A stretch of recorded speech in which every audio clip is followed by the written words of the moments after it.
Hey everybody, welcome back. My name is Abby. I'm with Fitness is Medicine. Today we're going to do another great workout you can do in your home. A functional strength training program using minimal equipment, minimal space, and getting a great full body workout. So come into these workouts warmed up and ready to move. 5 to 10 minutes of a cardio workout just to get your heart rate up, your muscles and joints warmed up and ready for movement, and your mindset ready for movement.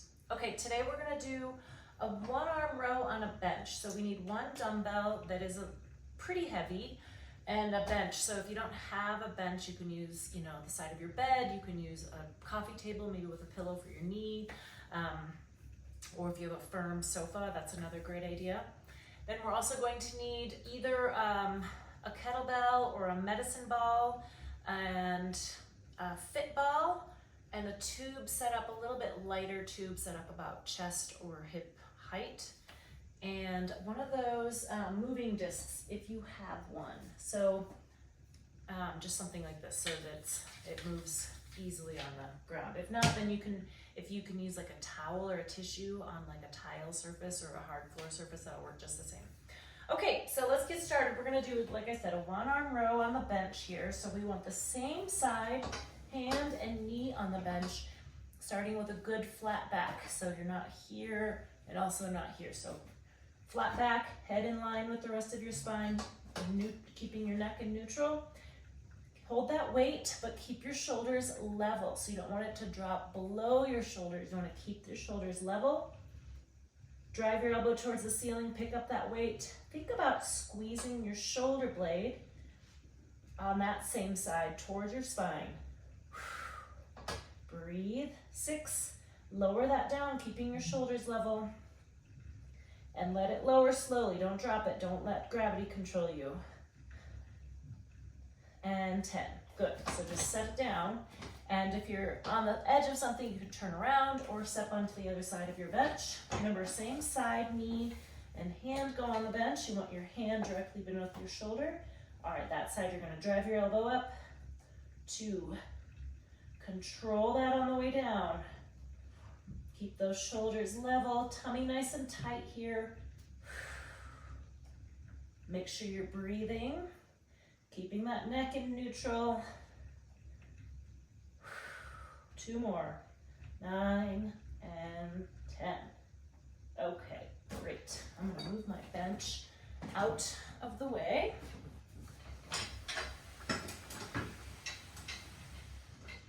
And now we're going to use a fit ball to do some squats. We're going to do something a little bit different. So I want you to be somewhere where you can hang on to something sturdy that isn't going to move. I'm going to have you put one knee on the ball, and we're going to do a squat. So it's sort of a one-leg squat. Sometimes they're called pistol squats, depending on how you're doing them.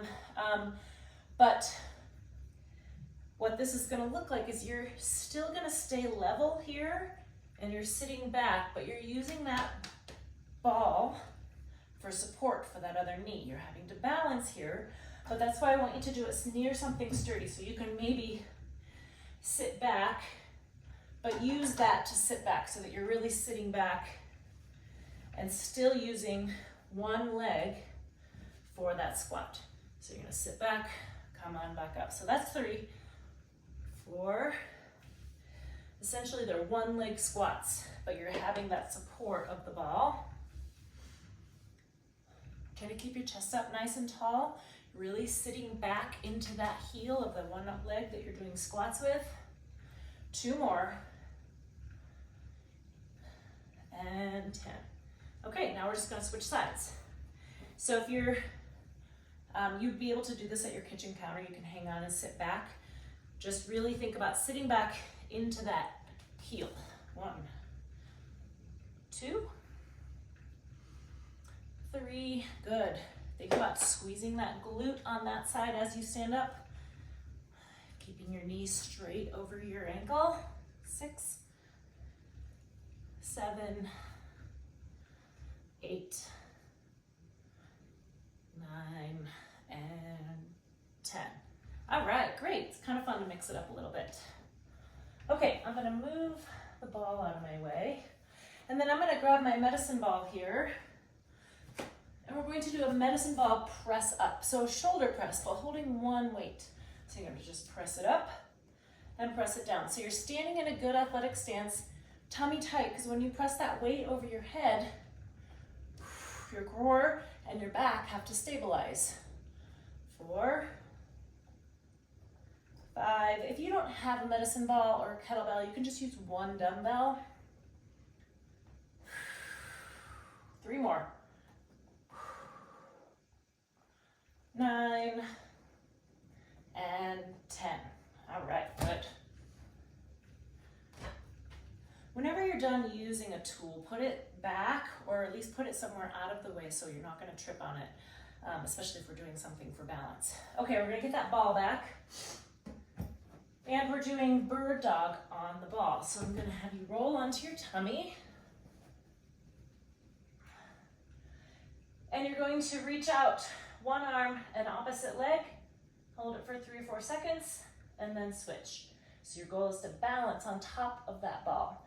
Now, if that's really challenging and you're having a tough time balancing, you can just do, each leg and then each arm individually and kind of work up to it. Also, if you're having any shoulder pain, reaching out on one or both sides, instead of reaching, you can just pick up that side. Just pick it up. You're still working that whole posterior chain, but you can just pick it up off the floor without the reach if that hurts your shoulders. So there's a couple different options here if this is a little bit too challenging or if it's painful.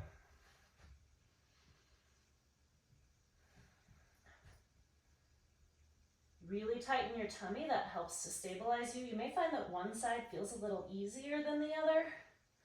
We're going to do 2 more on each side. Again, here you want to keep your neck in neutral, just kind of looking straight at the ground. Not down here and not looking up either. Just you want to keep that neck happy. Okay, good, rest. Now we're going to stand up. So stand up a little bit slowly. Make sure you take your time so you don't get dizzy or lightheaded. And next we're going to use that band. I've got a little bit lighter tube hooked up here. It's about kind of in between my chest and my hip height. And we're going to do a Pallof press. And what that means is you're going to pull that out so there's some resistance on it. Tummy nice and tight. My feet are nice and wide here. There's different ways you can do it with your feet staggered, but I want your feet nice and wide here. Good athletic stance, tummy tight. Bring that out so there's some resistance. Your arms are straight, and I'm going to have you go, we're going to do this for 30 seconds, but you're going to go up and then down. You're not moving very far up and down, just maybe, 6 inches or so, but you're keeping your arms straight. And what we're working here are your abs, so your obliques, actually, the ones on the side. Breathe. We've got 5 more seconds. And rest. Good. It's easy to try to hold your breath with those because you're using so much core. Now we're just going to turn around. So your arms are out straight where there's some resistance on it. And we're going to go slowly up and down, just about 5 or 6 inches. Not very much, not very tall, but just enough to change it and to really challenge those obliques. We've got 10 seconds left. Try to hold both arms equally. 3, 2, 1, and rest. Okay, good. That can be really challenging, especially if you've never done it before, and really working those side abs. Okay, the last one we're going to do is using that furniture mover. If you're on a hardwood floor, if you use like a soft towel or a soft cloth, it'll do the same thing. But I'm going to stand on one foot, and we're going to make half circles with the other. So we're going to go back and then all the way forward. So you're standing up tall on this hip, really stabilizing, working on that. If this is really challenging, you can do it near something so you can hang on. We're working your hips, but we're also doing a little balance challenge here. So try to challenge your balance. 1 more. and switch. So just put your toe in the middle of that furniture mover. We're gonna start out front, circle around back. Really make sure you're standing up tall on that standing leg. It's easy to kind of, do that type of thing where you sag into that hip, but we want to keep it tall and also keep your tummy muscles tight here. Posture, think about keeping your shoulders down and back. It's easy with ones like this to want to watch it and look down at it. Just look forward. Your foot knows what to do. Your legs. One more. And rest. Okay, so go through these exercises 1 or 2 more times. Maybe add a little cardio in between. Keep your heart rate up. Make it a great full body workout while keeping your heart rate up. Get a little bit more calorie burn. And then when you're finished, make sure you do a good cool down and stretch. If you have any questions or need any modifications, please feel free to contact me or write something in the comments. Otherwise, we'll see you next time. Have a great workout, everybody. Thank you.